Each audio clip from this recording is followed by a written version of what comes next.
Good afternoon, folks. Got today's bite with Good you. evening. What I say? Good morning, or good afternoon.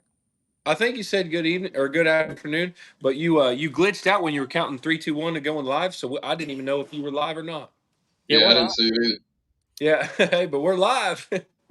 We should be live.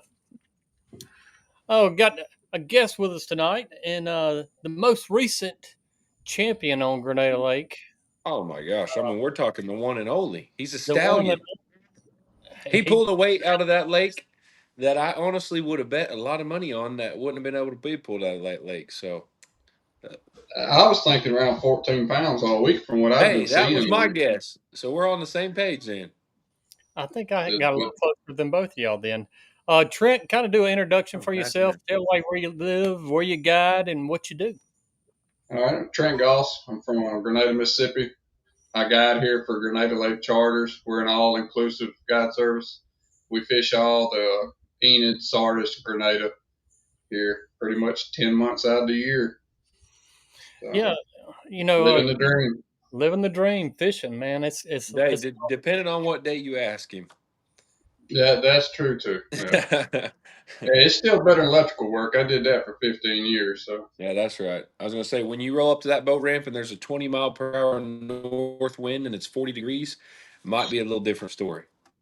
very. Yeah, it's very rewarding and challenging at the Yeah. same time. As far as being a guide, we all three know that for sure. But what did it take this past weekend? And we had a competition last week on today's bite, and we had a lot of guesses come in, a lot of comments on what it actually was going to take to win that tournament. So, what did it actually take? What did you weigh in this past Saturday with Magnolia Crappie Club? 1540, 1540, I think, or 1540 something. I'm God. not sure exactly, but it was Brad, I'm somewhere in pretty sure. Was 1540. your guess not 15 and a half, Brad? I think so. I Yeah, think it was you were 15 and very, a half. very close. I Yeah, think that's it crazy. was. Somebody must let me know. I think it was. I think I guessed 1547 or 1557 or something like that. That's Yeah. close. Yeah, that's insanity. There was a few in the 15, but not very many. I don't think there was very many guesses that high. So, uh, I think we're in the From what we clear were on. seeing Friday, I thought you might would have seen more, but you know how that place is when the Oh pressure yeah. from pre-fishing gets Oh to it, gosh. it gets tough. You can take every. I always say in Grenada, you can take every tournament, whatever won it. They probably seen at least a pound more of what was actually At on the least, screen there. I yeah, at swear that least. that happens every time I go to Grenada. You know, I thought about this week's subject line. Of course, we're going to dive into how Trent won this past weekend up there at Grenada Lake as well. But also, I wanted to talk about the drawdown and how it affects those flood control reservoirs. And I know we've had a lot of questions here in the last couple of weeks about that and where the fish start kind of staging out. And I want to see how what you've seen of those fish do from not only Grenada Lake, but Sardis and Enid, those control reservoirs, because we always see that the pattern that we see here is more likely the same thing as South Carolina or Oklahoma, all across the United States. Crappie or crappie, no matter what state you're in or what lake you're in. But these Right. drawdowns and how it actually affects the crappie fishing. Um, so, first off, I want you to kind of dive in and tell us about this past Saturday and what you were seeing on the lake. And no, we don't need exact GPS coordinates, but I would like to kind of just a good scenario and broken down of what you saw at Grenada Lake and how you fished this past Saturday. Well, it started out for me on Thursday. I ran a guide trip Wednesday and Thursday, and our Thursday trip was going to be cut short. So I think they needed to get back to Florida, and we were going to wrap it up at like 10:30 in the morning. Just make a quick trip. Well, I just went to one of the closest places that should have fish. I went out to the main ledge from the dam. Man, the first fish we stuck was like a 230. I was like, wow, Oh man. what's this Yeah, fish doing that's out big. here? You don't know. Yeah. And then we caught like a 228 right after. And I bet we seen 10 to 15 more over 2 pounds. So I was like, well, I found my tournament Woo. spot then, Woo. and Hey, ain't that gets nobody your heart hardly racing. been. Yeah, yeah. I spent all Get you Friday pumped up. watching it. Hoping nobody went over Hmm. there. And I started there Saturday morning. Depending on the wind, everybody knows if you fish Grenada, your giant fish live east of the bridge. But everybody also knows it's feast or famine there, man. You can go over there and get skunked, or you can go over Yeah. there and bring in a big bag. And I told everybody I was going to go to I figured I could catch 13 and a half, 14 pounds on that ledge if the wind didn't get rough. So I was going to start there. And sure enough, first fish was like a 220. I mean, things was going great. And then we stuck like a 2-pounder, and then I ran into some problems. Uh-oh. I have always used Gamma Polyflex line, and I redid my poles just like everybody else, before a tournament, put new line on. Third fish of the day, set the hook, broke off. Retied everything, dropped down, another big fish, broke off. And I looked back at my partner and said, we're in trouble. I just put this line on. It's the only line I got in the boat. So we fished for a little while, and I tried to just do some baby hook setting and stuff, and that wasn't working. But then I put it together. I bought some new bobber stops. Yeah. And I guess they were too small. When I was sliding them up that line, that 8-pound test, yeah. it was getting Oh, hot my or God. something, and that was Yep. causing it to break. So I did away with all that and went back to just some cheaper ones I had in the boat. We never had no more problems. But Was that for a minute there, I fluorocarbon looked at line you were using? What's that? Was that fluorocarbon line you were using? It's Gamma Polyflex. I think it's a poly or whatever. It may be a floral, something Blend. like that. Gotcha.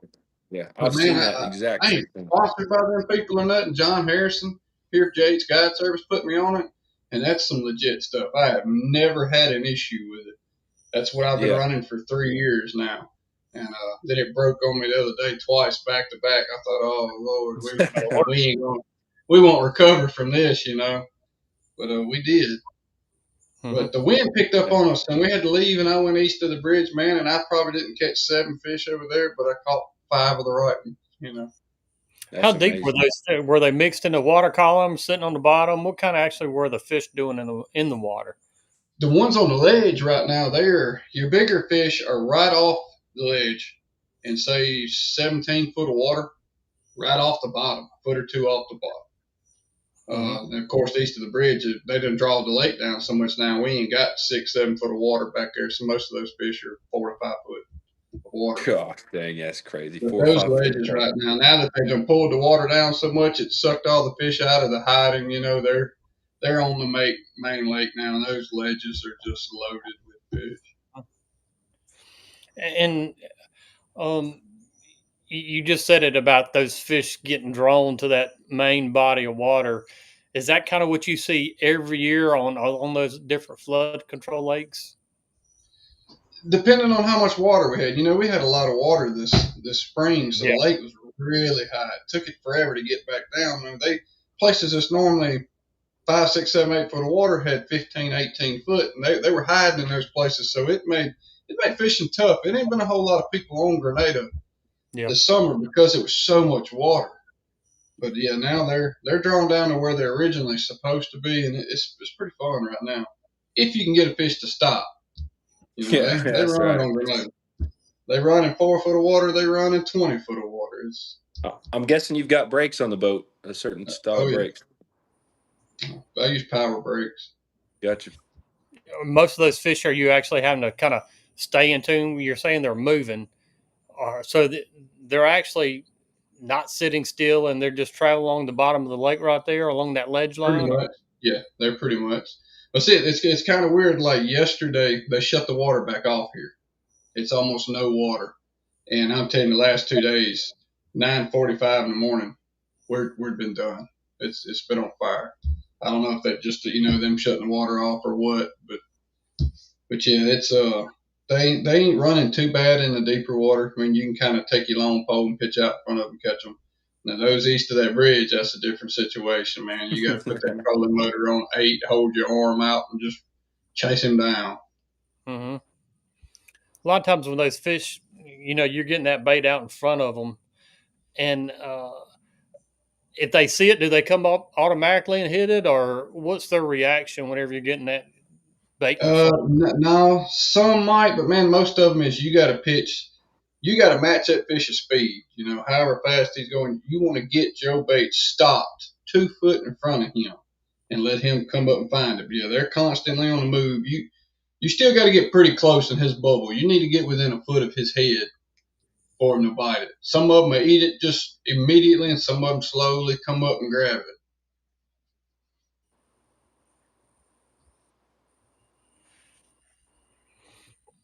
What kind of boat Definitely. are you running, Trent? What's that? What kind of boat are you running? I've got a 520 Ranger, 03 model. Oh, yeah. Sweet. I got out the little aluminum boat. It's about to kill me in that rough water. Yeah, I've been there, done that. That's even something that you can kind of elaborate on. What are the difference that you see between fishing that aluminum boat, especially in a big reservoir, compared to fiberglass? They do not spook as bad. I had to put the silent stalker on the aluminum because it made so much noise. I haven't had to run one on the fiberglass. It's been a lot better. As far as going to and from and getting there, the Ranger boat, you cannot beat it. But I'm going to tell you now, that little 17-foot boat, once I got there and got set down, it's hard to beat that thing fishing-wise. It would stop on a dime. I could turn right and left easy. That's right. I've been about 6 or 7 months now in the Ranger, and I'm still trying to adapt to moving that big old boat. It don't move as quick as that little one did. And then once it gets moving, it's hard to get it to stop. Yeah, the momentum's hard to stop. That's like Dustin's got a barge now. Well, your boat's 26 foot now. Yeah, 26-footer, and I'm telling you, that's a different ball game. That's a school bus. Yeah, that's a school bus. I thought my 21-foot aluminum was a school bus. This one is a school bus. Man, it's the short bus. It's the long bus. Yeah, that's right. I'm used to the short bus. Yeah, I mean that's a different. Y'all be nice to me. But about this drawdown, and you were saying a lot of those fish east of the bridge, and they've been in the summertime. A lot of them were up in those bushes, I can imagine. But how do they normally track when this water starts drawing down? Oh, I think we lost him, Trent. Yeah, we're losing him. Trent, real quick, I got a question for you. On Grenada, do you notice, you fish it a lot more than I do. Do you notice numbers going down, going up, being the same? Like, do you notice a dramatic difference of trying to go catch a limit of fish? Catching a limit of fish is tough on Grenada. You can do it. Yeah, it's still. But I'm going to tell you, man, we have more 11 and 3/4 inch fish on that lake now than I've ever seen. And we had a massive spawn this year. You get any brush top or stake bed in 3 and 4 foot of water, it's 3-foot crappie. 3-inch crappie all over that thing. Oh, if you drag a minnow over the side, like when you just riding and live scope and scanning, you'll catch little ones. Yeah. And what we got to hope and pray for is they don't get sucked through the spillway this winter. All the little ones. Yeah. Man, yeah, that would be great if they made it. We'll be all right. Go ahead, Brad. We lost you, buddy. I know it's one of them fun nights, looks like, with the internet. Oh, yeah. But, what I was asking is where those fish with this drawdown starts happening, how are they relating to the lake? Are they all moving up to the main body of water, or they start following down through the creek ledges or the streams? And it's about 3 or 4 weeks ago, I started noticing they were moving out and they were getting on timber heavy. At one point there for 3 weeks, about 9 o'clock in the morning, every tree had 2 or 3 fish on it. Well, now it's, we had those cold snaps in between there that kind of messed everything up. It was like it was getting great. Then it got to 50 degrees and they kind of got a little sluggish. They wanted to move back up shallow. I noticed last week we got some fish in 8 and 10 foot of water, a good many. And now we still got some out in 20 foot on the ledges. But I think the water's getting cooler and they're trying to move up shallower again. They're getting to where I like them with the long pole. Uh-oh. What about, let's say, Enid and Sardis? Have you been or heard any good reports from those lakes up there as far as what they're doing and how they're reacting to some of this drawdown? I haven't fished, man. I haven't left Grenada here in a little while, but I know they are still murdering them at Sardis, man. That place has been fabulous all I've also year. heard the same thing. Yeah. It's been great. I know they were catching them pretty good on Enid at one point too a couple of weeks ago. That thing has always had a ridiculous amount of fish. Every year, year in, year out, it's got them. I know, and we kind of heard Trent's today's bite fish report. But Dustin, have you been able to fish any this week? Man, I have. I had a big corporate trip today, but we did mainly blue cat fishing. I will say I just ran a crappie trip, gosh, I think 2 days ago, and we caught a two-man limit of fish. Just had to work really hard for them. Still kind of the same story. The lake's just, it's rick plumb full of small fish, but you can just weave through them. I'd say 1 out of 5 fish is a keeper, and you got to just keep hitting several spots. I mean, it's a bounce around type of deal. However, today, drifting for those blues, I'm thinking I'm seeing some suspended fish. And if that's the case, if what I think I was seeing was suspended crappie, they were nice crappie. I'm going to go check it out tomorrow probably, but I think a lot of them fish are starting to suspend. And if you can look in the right areas, you might be able to blast you a nice limit of fish. Because where you're finding these big schools of fish, like if around docks or brush, they're super picky. They're not there to feed, and they've got tons of those small fry and bait fish. Just they're gorging on them, so they just want to follow and not eat. But I believe these ones out here in the middle that I found on these big flats might be some more aggressive fish. So we'll see. I might have ran into something there.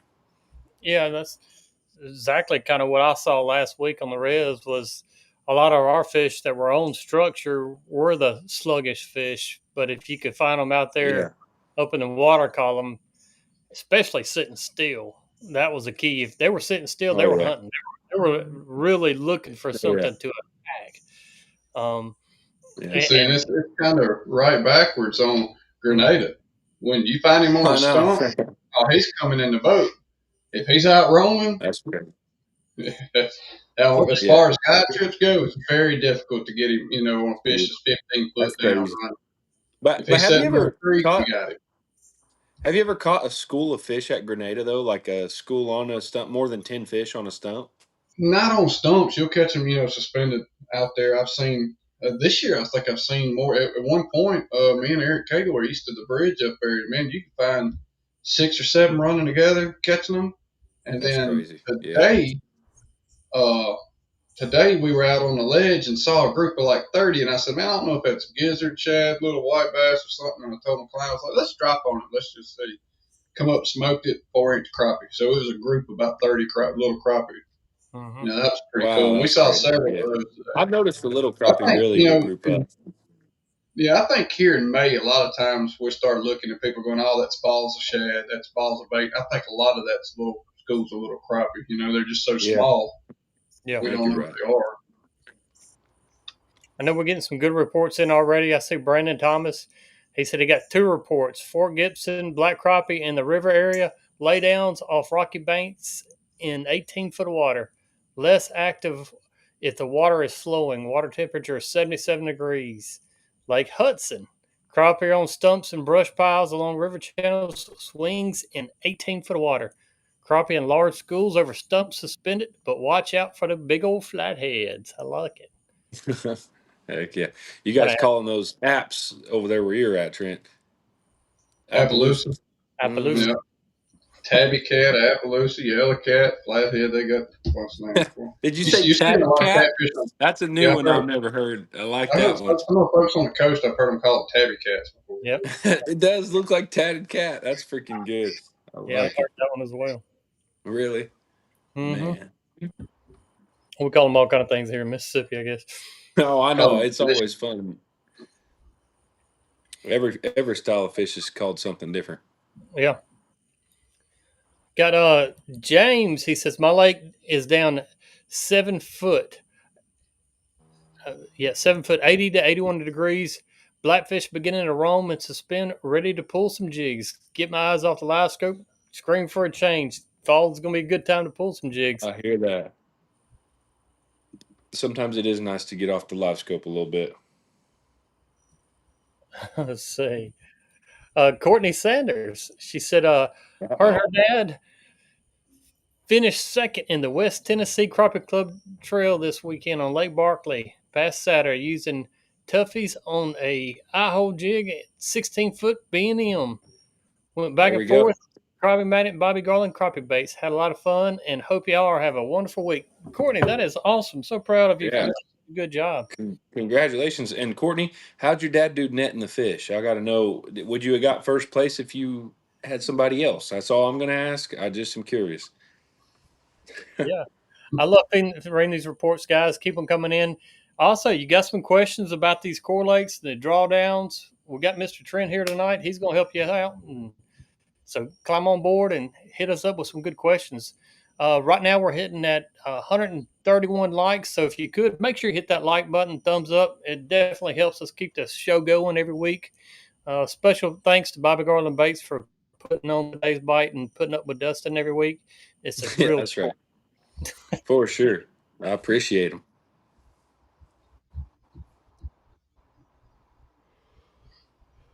Oh, we lost Brad again. Trent. Let me think of another quick question to ask you here. Biggest crappie you've ever caught in Mississippi? The year that we caught all the big crappie on Grenada. Yeah. I Yeah. can't remember what that was. Maybe that's 21. Yeah. I think I'm gonna maybe. say yeah. Somewhere around Man, there. that's crazy how fast it goes. Yeah. All right. The Valentine's Day weekend. That has always been my best weekend. I took a buddy of Man, mine really. fishing live scoping for the first time, and we caught a 374 and a 386, almost back to back. Yeah, we had a Holy little over 21 pounds that day, and it was oh funny my. because we had just caught like a 340 and was all excited about it, and weighing it and taking pictures and sit back down, and I turned around and I watched this fish come up out of the mud. And I told Matt, I said, man, if that's a crappie, that's going to be a giant. And I dropped the jig down. She nosed up, sure as huge.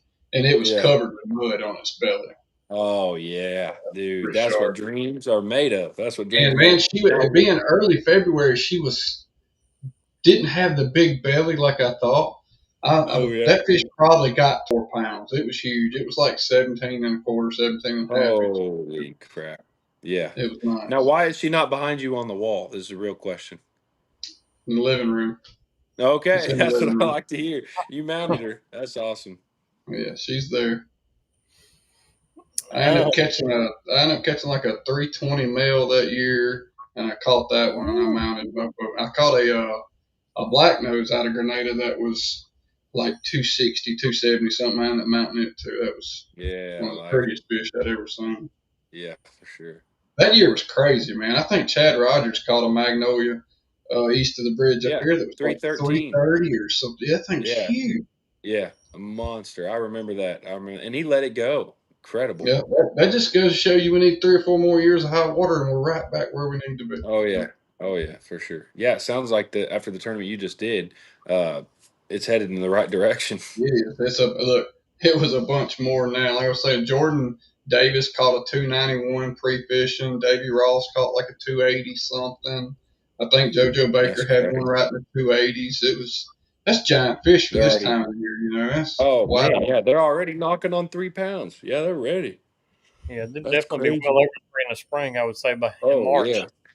Yeah, them are several 3-pounders.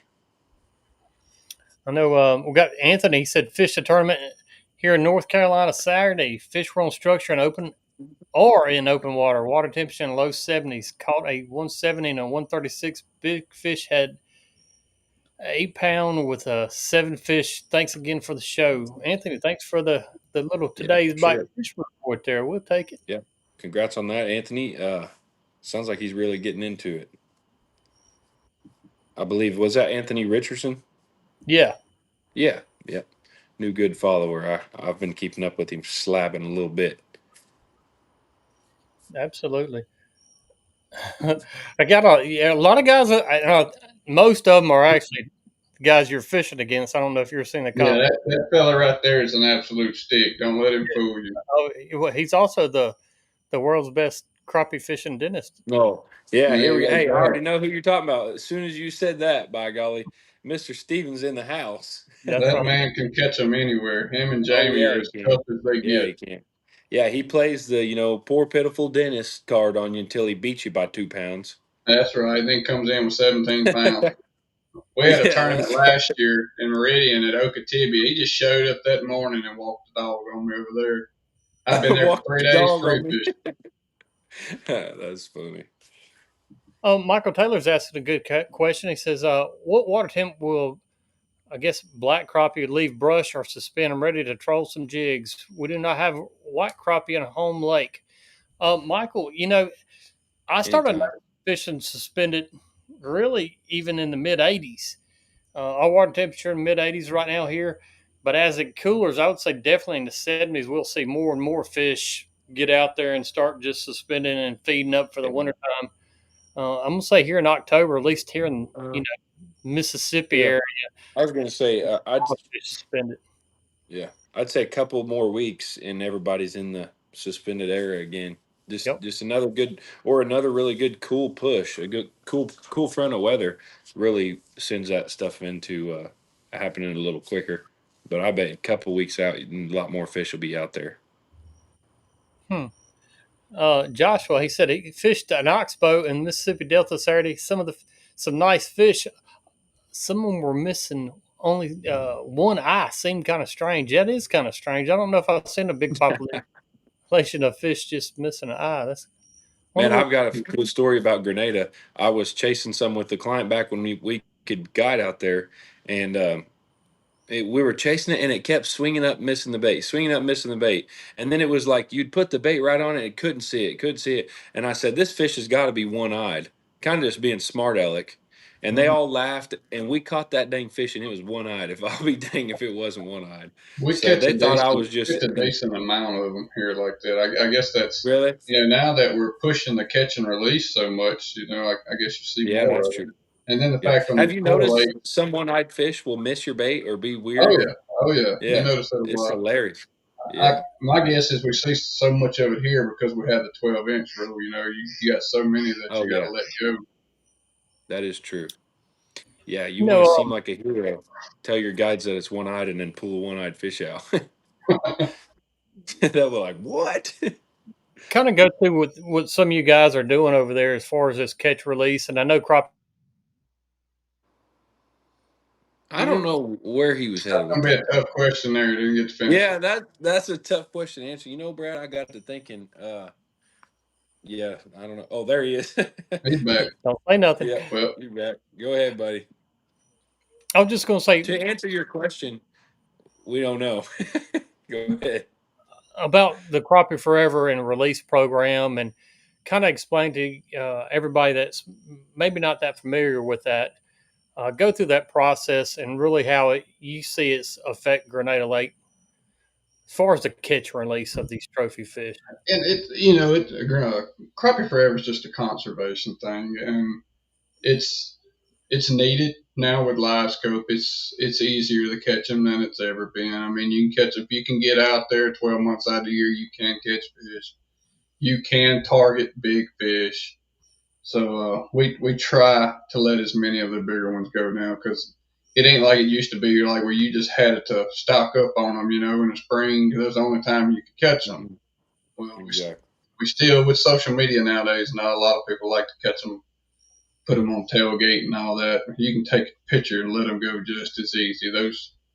Those big fish are the ones that do the majority of the spawn and laying the big eggs. So we try to, on my boat, I try to, which I don't, you can't make anyone, but we always ask everyone anything over 15 and a half inches, if we don't mount it, we want to let it go. And most people are 100%, behind that. Oh If yeah, we're going to eat it, let's eat a 13 and a half exactly. inch and let that trophy go.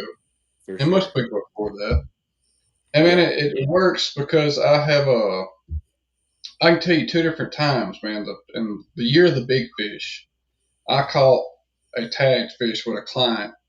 It was like a 360 something. I can't remember. It's big. We caught it, let it go. 4 or 5 days later, it was caught again. They let it go.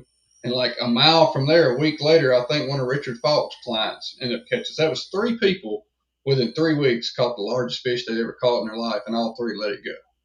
It's Mm-hmm. Yeah, made a that's memory like for 3 different people. yeah, I was gonna say once in a lifetime memory for three people. That is pretty Yeah. cool. And it's amazing to me. This spring, we had a Magnolia Crappie Club tournament here, and Bobby Mann caught the biggest fish of the tournament. I can't I think it was 350 something. I can't remember exactly. And if you're not really aware with Grenada Lake, it was caught in the crappie nest, all right, which is down there by South Graceport, somewhere around in there, you know. Well, it was brought all the way back to the main marina, and it was put in the Crappie Forever tank and made sure it was healthy, and they released it. I caught that thing 4 weeks later on a guide trip, almost back where Bobby caught it. So that thing had traveled 4 or 5 miles within 4 weeks, going back to where it originally was. That was wild to me. That is wild, man. That's crazy. It answers our question though, if that's all worth it, like you said. It's 100% worth it, man. If you can go on Crappie Forever's page, and they got the Mississippi tagging system on there, and you can see how many of these fish have been caught multiple times, you know. And each one of those, like we're saying, that's a memory for somebody else. You released that fish, and somebody else got a memory off of it. You know, it's pretty cool. Mm-hmm. I got James asking, Trent, have you ever fished martin with Kegel after the drawdown? If so, you got any advice how I should approach that lake? I've never fished over there in Alabama. He's invited me a few times, but I'm a pretty big deer hunter and duck hunter too. And as soon as we're done guiding, I go into hunting mode. So. Oh, let's don't get on let's not. Hey, let's not bring up hunting here, dude. I already got a problem. Yeah, I seen that antelope spike thing like he crazy, killed over man. there. That goat? Yeah, I seen that goat he killed. That antelope spike thing. Yeah, that's right. Antelope spike. He's gonna remember that. Yeah. Andy, he's got a question about longlining. He says, Brad, longlining with your double jig, you showed us 5 to 6 years ago at Memphis. My question is, on a double jig setup on one pole, do you run 2 different color jigs on one pole? Second question, do you run 2 different weights on a single pole with a double rig on it? Okay, let me break that down a little bit. A lot of times I like running the same color jig. Now, different poles, they're liable to have different colors on it unless I get a really strong pattern developed. Now, if I'm just totally looking for colors, I might run 2 different colors, but I like to run the same color jigs per pole, per the 2 jigs. As far as the 2 different weights, I like running the heavier on bottom and the lighter up top just because, and it may be all just a mental thing for me, but as that bait's being trolled, I can, in my mind at least, I see that top jig up 2 or 3 foot higher than that bottom jig. So it's running 2 different depths. So that's kind of why I do that. But a lot of times I like running the same question because I feel like if they see that top jig and they're coming after it and they see the bottom, they'll attack it. And it's just probably all a personal preference kind of thing more than anything else as far as pulling goes. It's getting time for it though. That's for a fact. Man, yeah, it's right there. I bet.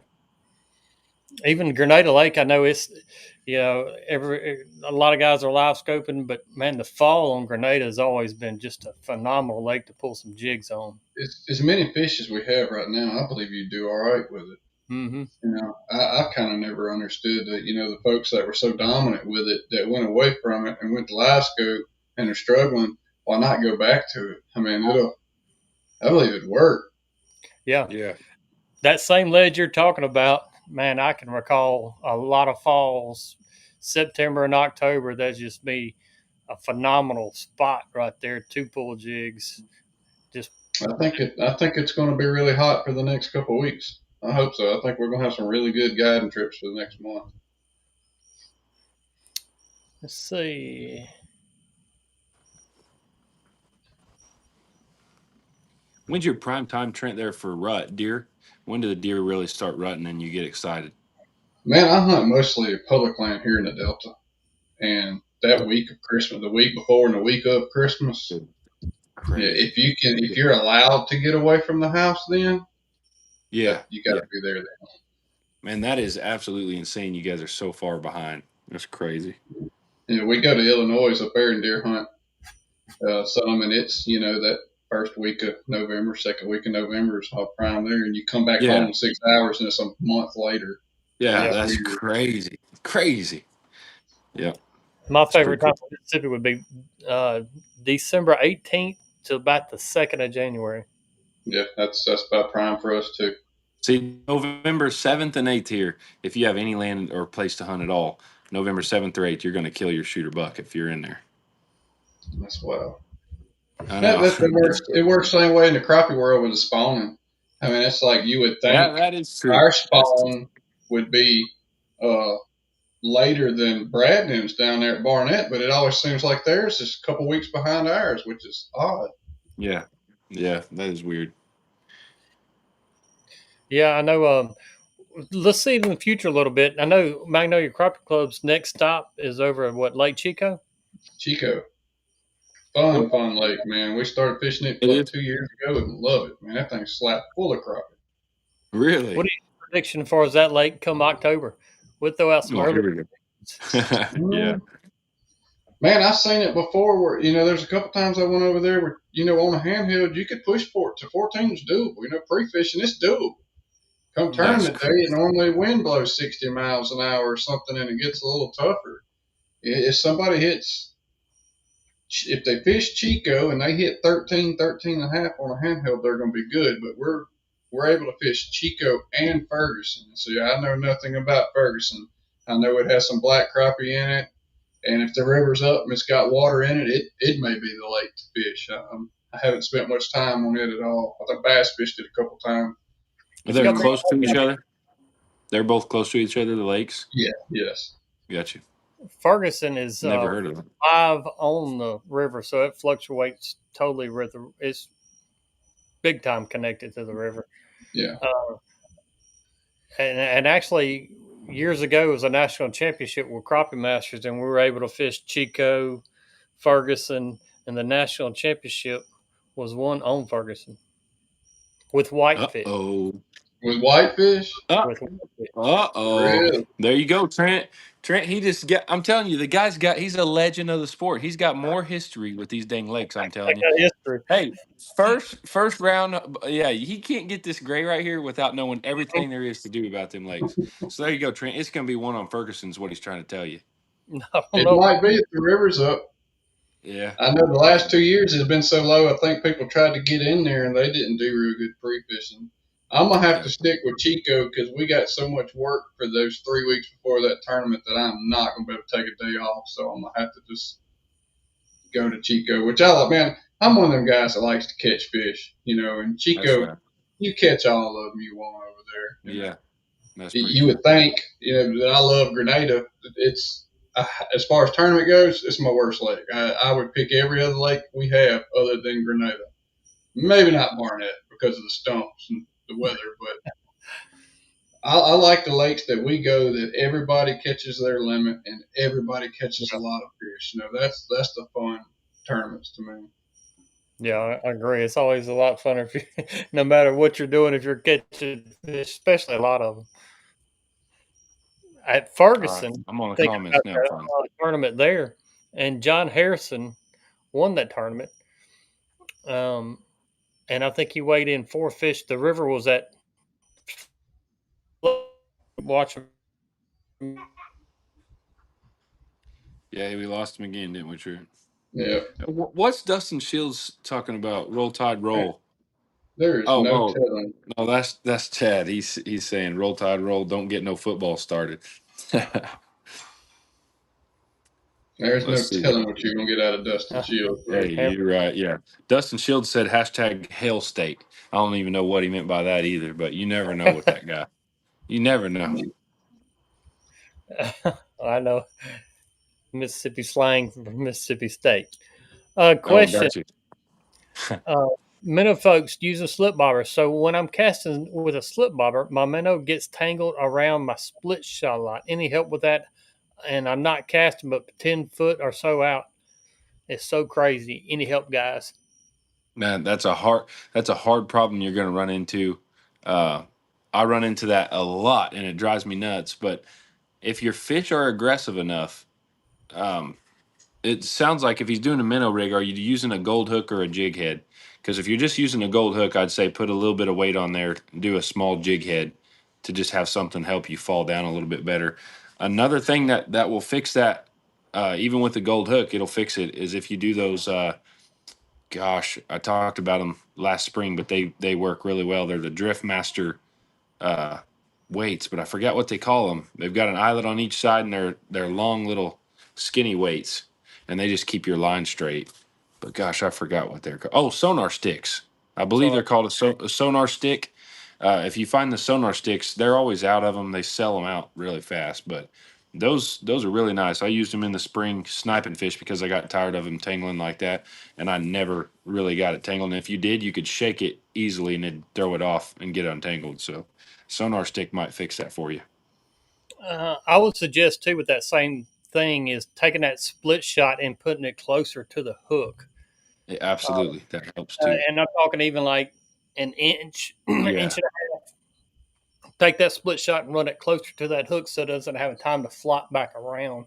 for sure, Back for sure. back before live scope, I used to do a little bit of cork fishing and stuff in the spillway, and it's the same thing. We would get two split shots instead of one big one. I would get two smaller ones and kind of space them out more, so you Yep, wouldn't have your hook come back and get wrapped up. Have for one sure. closer to the hook and then come up a little higher with another one. That seemed to help Yeah. us a lot.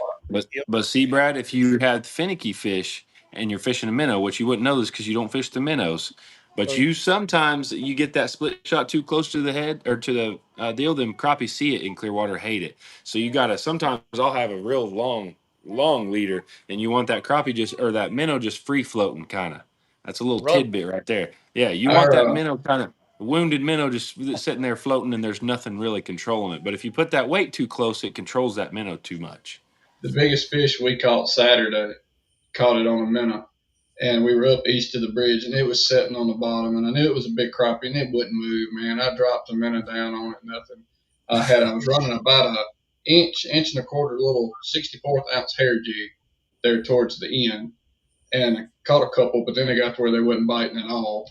And I tried everything. And I finally said, I'm gonna go to kind of what I do with Brad's Lake over there at Barnett. I said, I'm gonna tail hook this minnow, and I'm gonna bring my weight up probably 18 to 20 inches above it because the fish wasn't running. Yeah, see, there you And I go. just eased it down there. I let that thing swim all around, and that minnow finally went by that crap, dude. He dropped and Oh absolutely yeah, choked. smacked it. Yeah, something about just free floating them, but that's something. Yeah, that's But next level. We normally probably when we I do shouldn't that, even I miss that. use a naked hook with like a 34th ounce naked jig, something like you saying, man. If you have that weight right above it, they gonna see it. It ain't happening. 100%, 100%. And you would think, man, like how are they turning down the minnow? They ain't turning down your minnow. They're turning down that weight above your minnow. I Uh, agree. but like I said, And I noticed we're telling in too my much here, Trent. We're telling way too much here, buddy. We're giving too much. Dustin Shields is going to outfish us if we let him know too much. I got Eric. We got a Central Illinois Lake Shelbyville report. Lake levels 598.18. Summer pool is 600, so it's not much different. Water temperature 74. Crappie bite has been excellent using a top hat small fry, little small baits. Overcast bright colors, sunny days lighter colors. Fish have been active around 5 foot to 15 foot of water. Larger fish still out in open water, but some are moving towards structure. Appreciate the report, Eric. We've got 218 likes, thumbs up between the two platforms, 224 people watching right now. Special thanks everybody for coming on tonight. Definitely enjoy getting to do today's bite and talking to everybody about fishing. And hopefully you got questions about crappie fishing. That's what we're here for every Tuesday night, 7 o'clock Central Standard Times. And just a fun thing. And I know, Trent, I see you commenting and helping out with some of the questions sometimes as well. Comments. So definitely appreciate you joining in, even when you're not on the screen with us. And how can somebody get a hold if they want to come fishing with you? just you can look us up on Facebook, Grenada Lake Charters, or message me, and I'll make sure it gets through. Just like I said, we have an all exclusive. We pick you up. We got some of the nicest, finest cabins around here. Most of our stuff isn't small cabins. We have, homes. These are nice, super nice cabins. Great food. Jason cooks a wonderful supper for everybody. We do breakfast, lunch, and supper. You just show up and we take care of you and take you fishing. So it's you can get up with Grenada Lake Charters or just send me a message. We'll make it happen. What's a good number? Do you know a number for people to give a shot? Let me look it up. Man, I can barely tell you my number. Oh I my feel gosh. you. Shit, you got to look up the number, brother. That's what I'm talking about. 662-227-9210. There we go. There it is. Dustin John Schultz, Jones, better type that number, Bob. he says, "Hey guys, I'm in Chicago, and the downtown river is starting to get hot. Man, Chicago is a really strong area for people to listen about crappie fishing. You think of Chicago, and I really don't think crappie fishing, but there's a Yeah, I lot. don't think of crappie fishing in Chicago either. That's It, crazy. it really is a big, big area for people to listen about crappie fishing.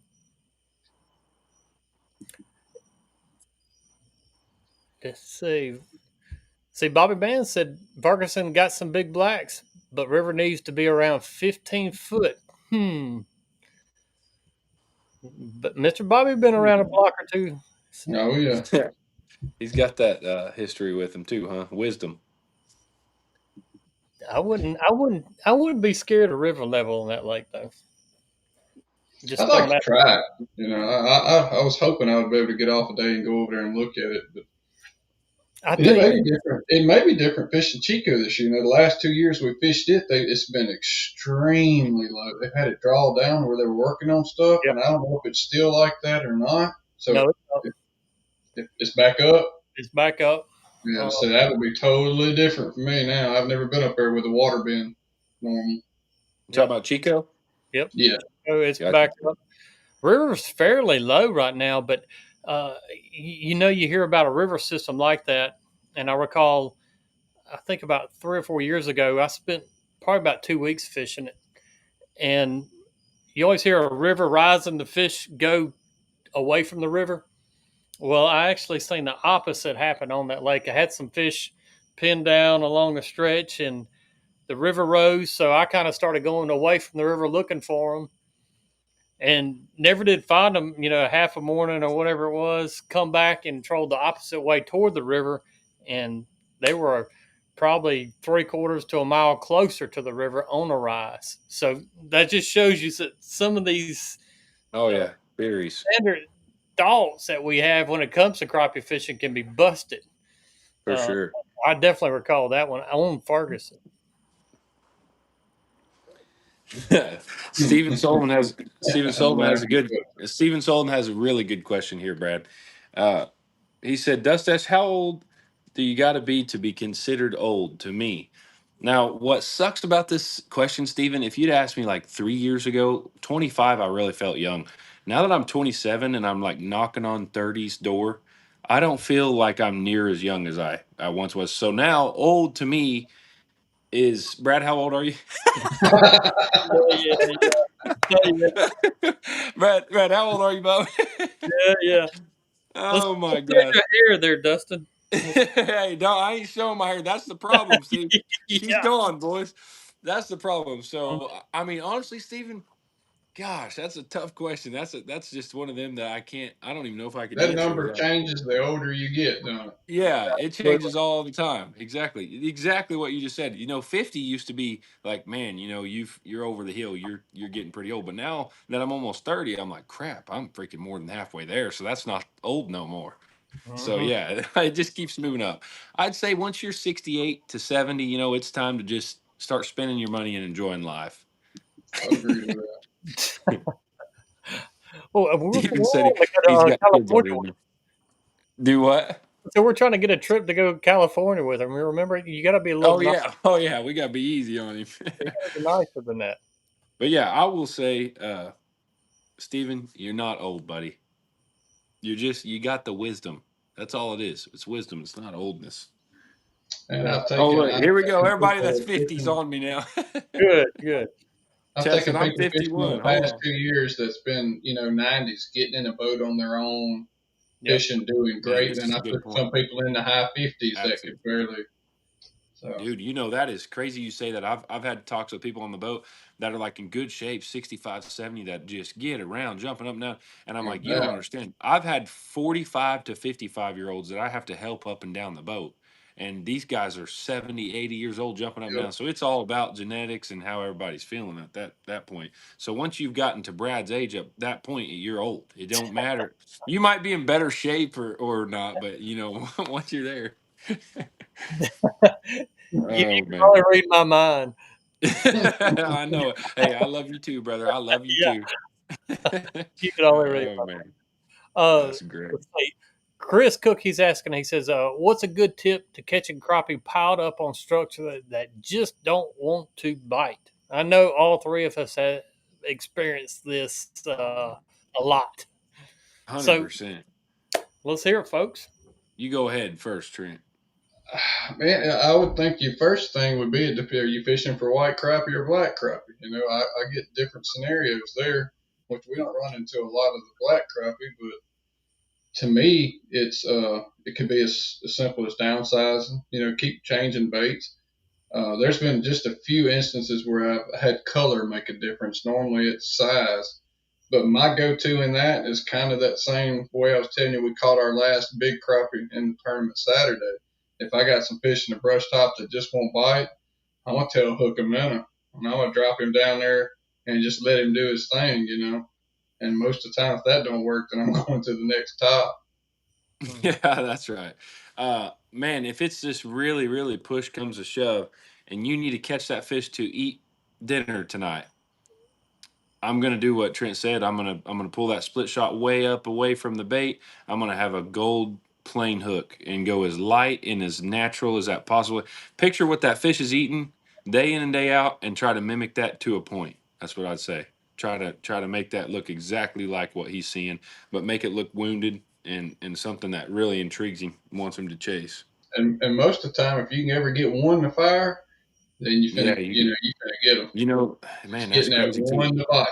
Yep, I've noticed that as well, and I'm almost convinced now though. When you get a fish to react and attack a bait, it leaves some type of aroma off or does something to those other fish because it'll all of a sudden, like you just said, they'll start firing. When Yep. you wasn't going to catch a fish off of it, but since that one bit, it just changed the whole game.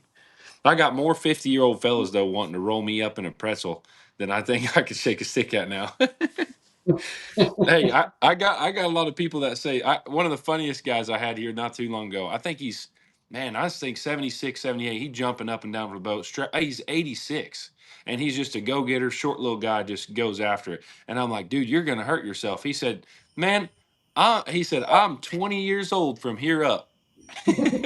Uh, I said, man, I bet you I can tell that's the way he is. But yeah, all these guys in their 50s wanting to roll me up, and I'm believing them.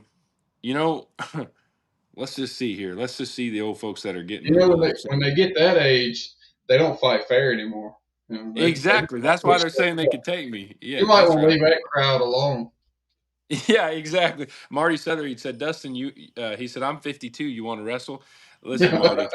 Listen, Marty. I'm old enough to be smarter than that. I will say that. I'm old enough to be smarter than that. I don't want no smoke. I don't want no smoke. Going back to kind of that question, it's kind of really off the scenario. I think sometimes it doesn't hurt to actually cast back there and get hung up intentionally. Make That is that brush Man, pile come alive. all the secrets are Get down coming there, out now. wake them up. Sometimes you just need to wake them up and get things stirring. And that's kind of a last Hail Mary attempt. But there's times that's actually happened when we get hung up, not really intentionally. And then all of a sudden the bite kind of kicks in place. It kind of gets those fish stirring and moving around. And I don't know if it's, things coming off the brush and they're starting to ignite some, but sometimes a last ditch effort for me is to get hung up in it. Yeah, I'm man. man. willing Now to that say. you say that reminds. I got a question to ask y'all. If y'all have ever done this, have you ever noticed that when you pick up and move, as soon as you set the boat down and cut Oh to the my last gosh, one, there's a you almost slab right always there. catch on that. What is up with that? Yes. That's Grenada. I don't know, dude. Yeah. It's Grenada Are Lake. we I don't running know them what off it the is. bottom with the motor? Do we just need to have the big motor running the entire time we're And fishing, or I what? guess, Every I time you sit guess, down, you're gonna yeah. catch one. It's a seriously, it's like a 90% chance you're seeing, and it's a nice fish. Normally, it's a nice Yep. fish. Man, that's crazy. I've noticed that too, and thought that was nuts. Hey, some of these guys I'm going to take up on this wrestling match, but listen to this. Jerry Vining, I believe is his name. He said he's 71, works out 4 to 5 times a week, and bench presses 265. If that is a true story, whoa, there went Trent. But if that is a true story, I guarantee you all three of us can't bench no We'll 265. So mention that's another man that's in shape. I don't think you want to mess with who is that? Mr. Ken Robinson. Oh my goodness, you dang right. Hey, if Ken's watching this though, he's already put the whooping to me. You know what? You know what he does in the mornings, guys? He's gosh, I want to say 75. Ken, don't kill me if I'm wrong, but I believe he's 75. And that man will do a set of 40 push-ups in the morning. When we would tournament fish, he would do a set of 40 push-ups in the morning 2 times. And one time I'm like, you know what? I'm gonna get down there and do me a set, see if I can do it. I almost died doing one set of 40 push-ups. So Yeah. Ken Robertson is in incredible shape. He also works out like I believe Jerry was talking about. Ken does the same thing, man. He lifts weights and everything. Hey, look at that guy with an old Power Crappie shirt on, all bulled up. He's got Yeah. them guns. Yeah. Yeah, for sure. Hey, Ken Robertson, he said, "Let's go, 75." There you Hey, go. I, know, and he's put him up before. He said he'd roll me up if I wanted I don't it. doubt that. This is good stuff. Hey, but listen, I hope to goodness, see, I don't think I'll ever make it to that age, but if I do, I hope to goodness I get a hard time from somebody because it's only fair. But if I'm in half of that shape by 75, I don't even care. I'll be just riding off into the sunset. Yeah, it definitely happens. We're at Charles Anderson. 245 right now. So, guys, we got a few more minutes left for today's bite for this week. We need 5 more likes, thumbs up. So, if you hadn't done it yet, please take 1 second, hit that button for us. It definitely helps us out. And I'm gonna look back to the comments, but I think Dustin owes me some kind of prize pack for last week. Oh man, yeah, you were close enough. I think Yeah, it probably does. I think you owe me some kind of prize You need pack. to look back to see what your guess was, but I I may will. not make it. I may not make it long enough to get the prize pack from all these 50-year-olds that want to choke me Yeah, out. I mean, you kind of walked into that tonight. So I Hey, mean, I'll tell you another good story. I've wrestled a guy at 65 before, and I'm not kidding. But he was like a champion wrestler, pretty crazy, and he literally made me look like a little 12-year-old kid. So, I mean, I'm not doubting that these old boys might whoop me.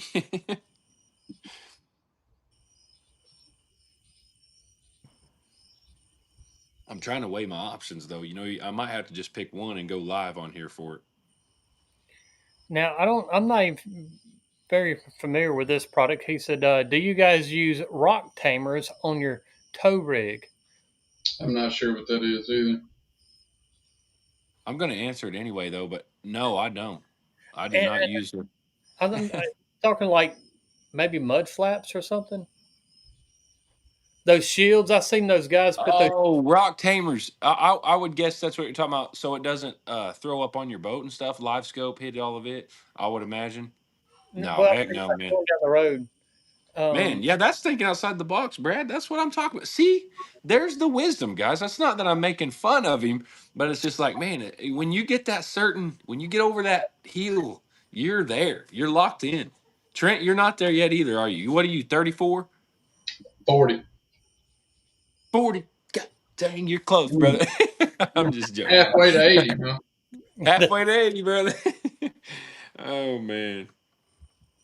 hmm Man, Definitely. hey, Like, yeah, hey, Daniel, I almost feel like I'm with you, buddy. He said, all these men feel so good in their 70s, couldn't have worked as hard as I have. I'm 44 and feel broke down. Definitely don't want to fight a guy in his 20s.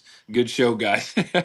Man, see, I'm already like that 27. I think maybe I just wasn't blessed with the good. I don't know. We'll see. But man, I can't imagine being 70 years old benching 265 because I can't do it at 27.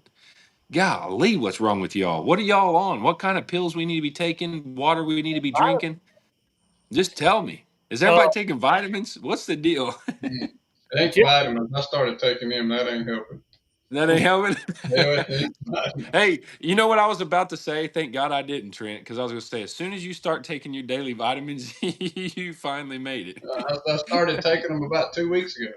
Oh my gosh, Trent, no. Hang in there, Yeah. buddy. Still got my vision, though. I was told you lose it around 40, so I got that coming up 45. next year. 45. 45. 45. 45? Oh, Hey, yeah, that's hey, still there we good. go, Brad. That's still good. Mark those words. Mark those words. Hey, Brad goes 45. 45 right here. Um, Oh man, what this made this you is too decide fun. to cast or vertical fish structure? That's a good question. I'd go clarity of water for me. That's what I would be doing. It depends on if it's clear. I'd love to stay back and cast on clear, spooky fish. But if it's muddy enough and them fish are letting me on top of them, I love just dropping straight down on them if I can. Personally, for me, is how the fish want the bait presented. If they want a bait, coming down to them and moving away in a constant speed away, I like casting better. And if they're wanting a bait just sitting on their nose to say and just a slow presentation, that long pole vertical presentation is going to be a little bit better in my mind. A lot of times for me, about mid-April, late April, we start and all the way into the October range. A good strong cold front, and they get kind of lethargic, long pole. But there's guys that do very successful. Yeah, Dustin Shields has some Depends pretty on the good lake. pointers. Dustin Shields has pretty good pointers about drinking some Red Bull will give you that energy. I drink a Red Bull every morning. Yeah, I drink 2. It Do probably you? ain't good. You drink I 2 buy, Red Bull every morning? I buy one and I drink it when I'm picking the clients up, and then by the time we're putting the boat in the water, I'm drinking the other one. Yeah, I probably should Golly, quit buddy. doing that, but Yeah, you. Hey, do you do the sugar free at least?